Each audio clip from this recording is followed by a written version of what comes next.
Hi, thanks for joining me. I'm Christy Vogel with Marketing Direction. It's been an interesting couple of weeks, to say the least.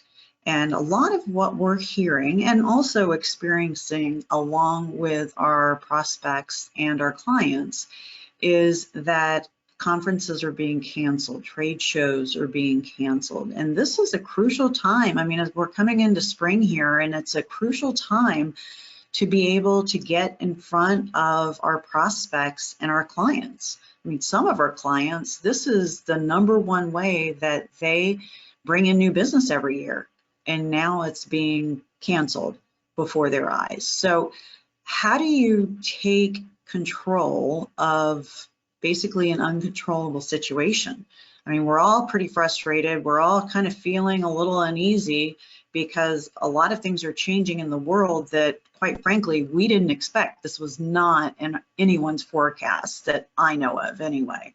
So here are a couple of ways that you may be able to turn around your situation and turn this time of uncertainty and uneasiness into a way to engage with your prospect or your client and get some one-on-one conversations without invading their space, without going to a trade show, but by engaging with them one-to-one during a virtual meeting. And that can be done on your favorite platform, whether it's GoToMeeting, WebEx, Zoom, old school Skype. There are a lot of different ways of doing that. FaceTime if you want, whatever works and whatever your prospect or your client is comfortable with using, then go for it. Let's use that. But here are some best practices with doing that.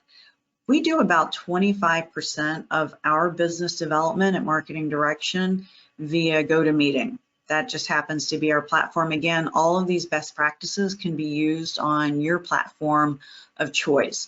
So in hearing from our prospects and our clients and their frustrations, we thought, you know, how can we help people out? Number one, how can we help ourselves out with our business development operations, but also with our clients and with our prospects? So here are a couple of best practices that I hope will help you, or pass them along to your sales team. Hopefully that will help you continue on the business development side during this situation where business development may have been slowed down a little bit, or in some cases completely brought to a halt.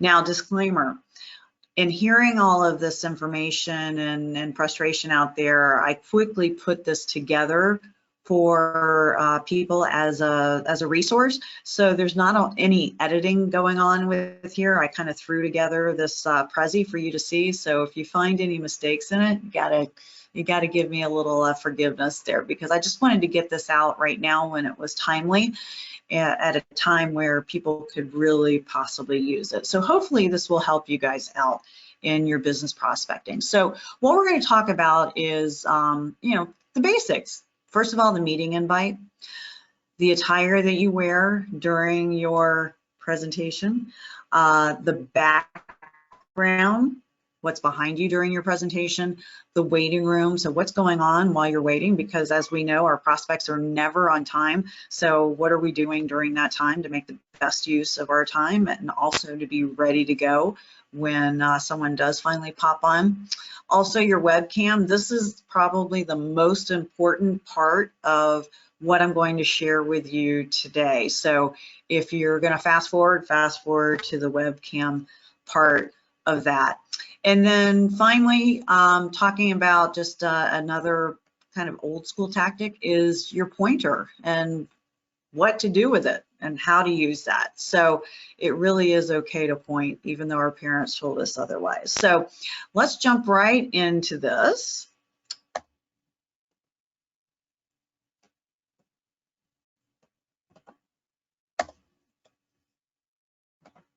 And go straight into talking about the meeting invite. So this sounds pretty basic, right? is a meeting invite. We all know how to do meeting invites, but with a lot of the calls, a lot of the GoToMeeting meetings that we have, very often I have someone who's just called in and I'm ready to go with my presentation with a screen share going, and they said, oh, I didn't realize, I thought it was just a call. So what I do is I go out of my way to let the prospect know that this is a video conference meeting. So let's take a look at the meeting invite itself. So I put in there, of course, their information, my information, exactly what it is that we do or the name of our company, so that they know that we're going to be talking about marketing. But then I also add to the end of it here that this is a video conference. They know that up front. People still miss it even though they see that. Under the location, I also put, please see GoToMeeting screen share login and notes. And then of course, under the notes section, you're going to see the login information.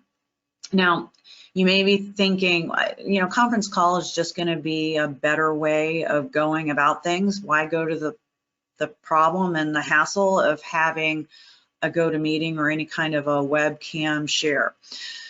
We've done a lot of not scientific studies, but just in general client studies. And we used to do a lot of work with virtual clients.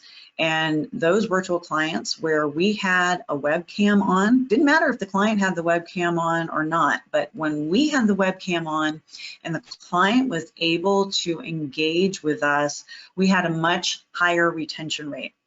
Also with prospects that I'm meeting with for the very first time, if I have my webcam on, which I usually do 99.9% of the time, unless I have a little technological difficulty, I've got it on.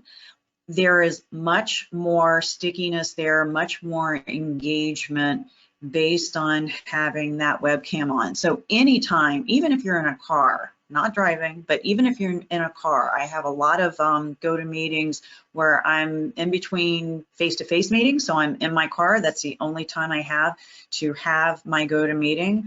I will fire that webcam up and make sure that the prospect that I'm speaking with is seeing my face and seeing me speak directly to them.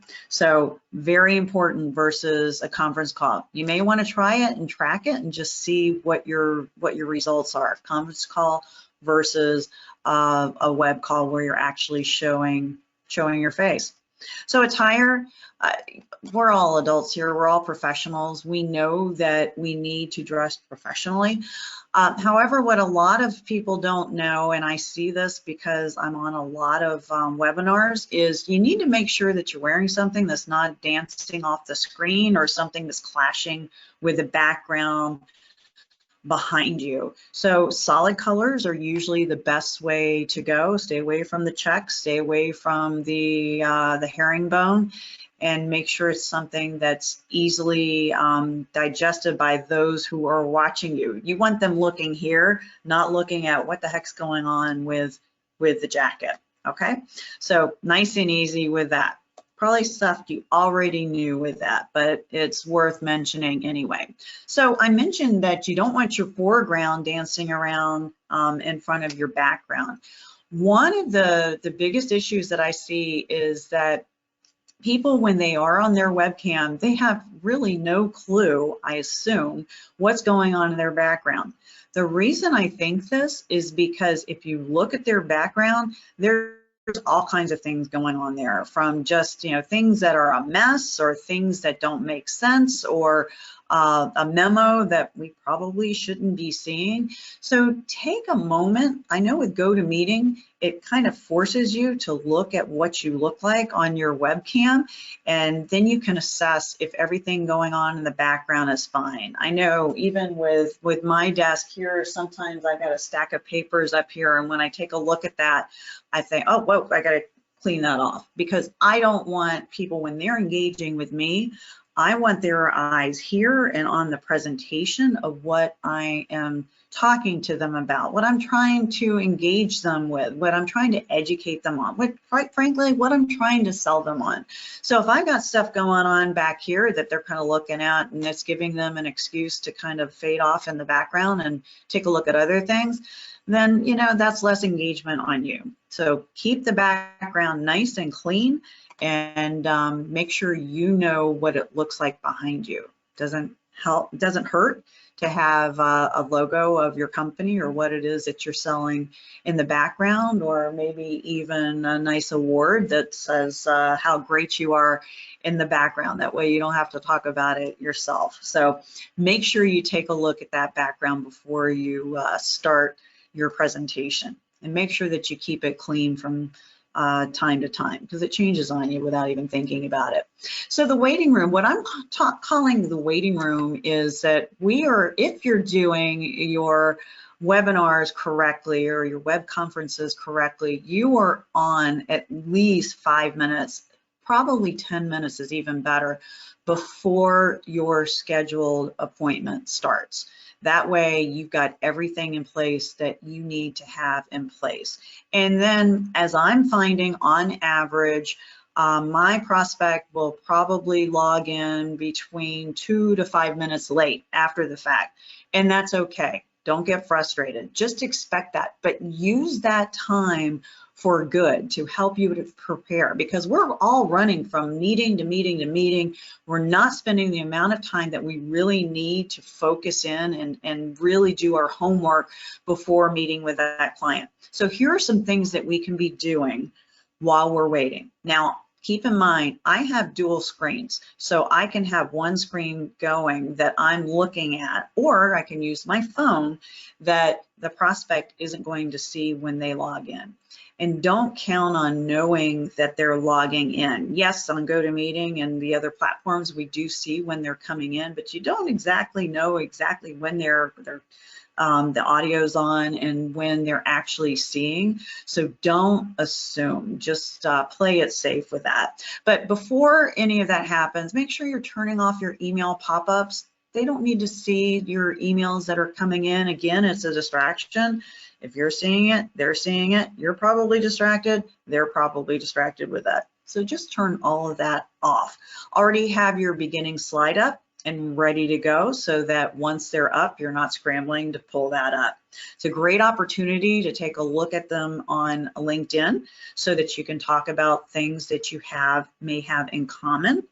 Another great application is an app called Crystal Knows, Knows, not knows, and that goes all the way into what's the best way to engage with an email, whether it's Dear Joe, Hey Joe, how's it going, Joe, to making sure that you have enough time, because Joe always runs late with his meetings and he always runs over. So check out that app. It's pretty cool. And I think the first 10 profiles are free. So most people put their own information in just to see how well it works, but it is kind of pretty cool. So Crystal Knows with that. Best to hide camera and mute until they are on. So it's real easy to get involved, especially a lot of your prospects maybe 10 or 15 minutes late. We start working on something else, especially if we have that second screen over there, and then we completely forget that they're going to be logging in. So it's best to keep that hidden, that webcam hidden or off, and then your audio on mute. But keep in mind, you've got to remember to turn those on. Otherwise, you're talking away and they don't see you, they don't hear you, and then they're gonna pop off. And then once on, confirm that they can in fact see you and hear you. Years ago, when I first started doing all of these GoToMeetings, I could be 5 minutes in, and then I would refer to something on the screen, and they'd say, "Oh, I'm not looking at a screen. Should I be looking at a screen?" So confirm up front. Number one, I assume you can hear me because we're talking back and forth, but number two, are you seeing what I'm seeing, and making sure that they can see that earlier on rather than when you're halfway through that presentation when it's a little bit too late. So that's the waiting room. All right, So the webcam, like I said, if you are going to walk away with anything, I hope it's this slide talking about the webcam. The number one issue that I see when I engage with people using their webcam is that they look nervous. They don't look authentic. They don't appear to know what they're talking about, when in fact they absolutely might know what they're talking about. I certainly hope they do. But if you're looking around and not necessarily looking at the camera at all times, you come across as not really being confident in what it is that you're saying. And I understand that looking at a little dot on your computer instead of looking at someone face to face, that's a lot different and it's a challenge. But I do challenge you to make that webcam your best friend and engage with that dot on your computer as if they are your best friend, because that will make all the difference in the world in what it is that you're presenting. The content that you're presenting could be absolutely rocket science. It's going to save the world. But if you're looking around, you look like you're not confident about it, and no one is going to trust you. They're not going to buy into it, and they're not going to hand you any kind of monetary donation to engage with that, which is probably the majority of the reason that we're on webinars, is to ask for another meeting or some kind of engagement that eventually leads to a sale. So if you need to practice something that you are not comfortable with, this is absolutely it, and it is a game changer. Hopefully in the engagement that I've given you on this presentation, you feel like I'm talking directly to you. I hope you feel that way. And if you feel that way, and if you engage in the same way, then your prospects will feel that way, and you will see a difference in what it is that they respond to. So take a moment and engage that way, and record yourself and play it back and see if it makes a difference. And now every other webinar that you see, when you see somebody looking around, you're gonna say, okay, I see that it's not working. They need to practice that for sure. Also, another mistake that I see is that people don't check their camera angle. So as you can see, the top of my head here is about at the top of the screen. Most often, I see people set up this way. So it's almost like they're falling out of their camera window. So you want to make sure that the top of your head is at the top of the screen. If you take a look at anyone on the news, that's where the crop is. And then that way they can focus more in on your face and what it is that you're saying. And speaking of which, so off to the right on my dashboard, I can see what's being projected on my webcam. I can see what it is that you're seeing as far as my webcam is concerned. I completely ignore that. Actually, most of the time I just turn it off, but I had to keep it on just for this engagement to make sure that the top of my head ended up where it needed to for the example that I just gave you. But I would recommend turning it off. Don't look at it. We see people on television, you can kind of tell, especially on talk shows, if they're kind of looking at that camera, if they're looking at themselves.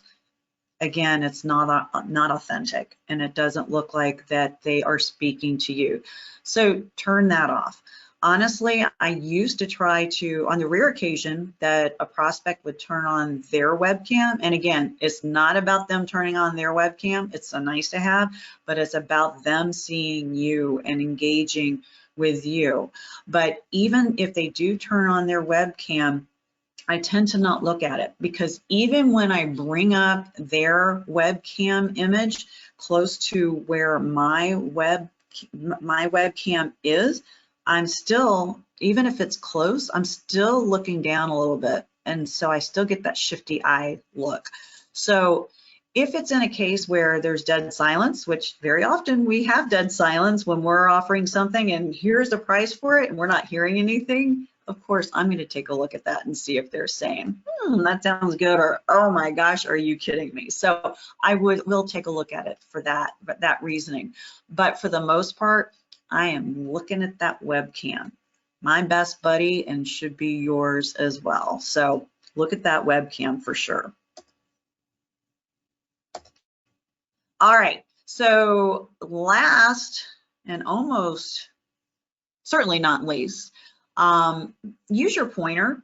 I probably haven't done a great job of this today because we really haven't had a whole lot that, diagrams and that kind of thing. It's been pretty simple with the bullet points, but just because you know what part of the slide you're talking about doesn't mean that your prospect knows it as well, especially if it's something, again, with you've got some infographics going on and different parts of it. Go ahead and point to it as you're talking to it. Don't make them guess what part of the slide it is that you're talking about. You've got it right there. You might as well use it. There are also highlighters. There are all kinds of different ways to do that. So definitely point directly to what it is that you're talking about. Don't give them a reason to try to have to figure it out, because guess what? If they have to figure it out, they're not going to. They're going to become disengaged. So point to it. Any kind of motion on the screen helps keep your client engaged. Not overly done, of course, but just enough to keep them engaged, which I also, you might have noticed the presentation software that I'm using isn't your typical PowerPoint, but it's a platform called Prezi, P-R-E-Z-I, which gives you a little more motion and a little more of a dynamic presentation that will keep that engagement a little more lively with your prospect, okay? So, and then also when you follow up with your GoToMeeting or with your video conference, this is not on the digital side. It has nothing to do with GoToMeeting. It's just old school good practices, best practices. Send them a handwritten thank you note. We do this all the time and we get such great feedback from it. Some of our clients that work with us today have called us when we first started talking and said, thank you. They call and thank us for the thank you note. Can you believe that? So that's pretty cool. It is impactful. Does it take time? Absolutely. Does it really stick out amongst all of the zillion emails that you get these days? It absolutely does. So it's certainly worth it. So certainly take the time to send that thank you note.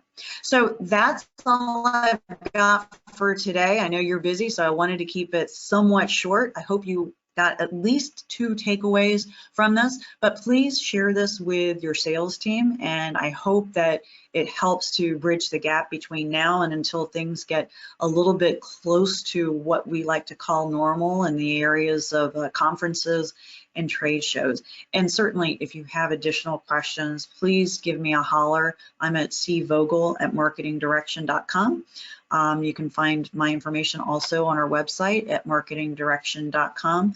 I wish you all luck, and let's all just hang in there and I won't say enjoy the ride because it's kind of crazy out there, but let's make the most of it while we are on this ride and stick together and maybe make some sales along the way. So take care. Thanks for watching.